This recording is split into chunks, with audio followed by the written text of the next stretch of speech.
What is up, everybody? It's my pleasure to be talking to you on this lovely Thursday where I had to swim up to the damn station to get here. Ashley from Odessa writes, "Dear asshole, I order food from the same place all the time, but the driver's always pissed off because I never tip. There's a delivery charge on the order, so I really don't feel like I should have to. How much do you tip?" Well, Ashley, I'd like to first start off by saying, fuck you, and I hope you enjoyed your nutsack flavored entree. Most people think about what waiters and fast food workers do to their food, but they never pay a second thought to the one and only person in the entire food industry who actually has a substantial amount of alone time with your food. The one person you do not fuck with is a delivery driver. You might get away with not tipping or tipping poorly the very first time you order, but you can guarantee drivers communicate with each other, and they remember an address when it doesn't tip. Yes, even after the first time. So when they're on their way out the door, as a courtesy, another driver will pull them aside and be like, "Oh, by the way, that house you're going to right now isn't going to tip. Let me help you out on this one since for some reason you're too stupid to figure it out on your own. If you're too lazy to get up off your fat ass and go to the store and get your own food, then you better not also be cheap. Fat plus lazy plus cheap equals you eating snot,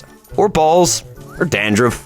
It kind of depends on how clever the driver is and how far away you live. The further away you live, the more time the driver has to sit and stew on how far they're having to drive using their own gas to take your lazy ass some food. $4 is pretty much the standard if you live close. But if it takes 10 to 15 minutes to drive to your house, I highly recommend you tip 10. Oh, that seems like a lot, does it? I'll tell you what, instead of getting a delivery driver to go all the way to your house and bumfuck Egypt, why don't you see if your best friend will come to your house for $5 just because you're too lazy to go get your own food? If you live that far away and it's not worth paying $10, I highly recommend you suck it up, peel your Jabba the Hutt looking ass off the couch, stack your 5 loud shitty kids in the Ford Fiesta, roll down the windows because let's face it, if you're too trashy to tip well, you probably don't have the courtesy to practice proper hygiene, which means you didn't teach your kids proper hygiene either, so you all smell to high heaven. Then you need to drive your ass to get your own 5 double meat stuffed crust pizzas with extra garlic, extra sauce, 3 gallons of ranch, 4 sides of garlic bread, and a Diet Coke, you fat fuck. Bon appetit. I hope you fucking choke. That is all the time I have for today. If you have a question or something that's bothering you, get your questions in at kbat.fm under the What's Hot toolbar. Subscribe to kbat's YouTube channel to get a new episode of Dear Asshole every day, and remember, opinions are like assholes, everybody has one, and kbat is no exception.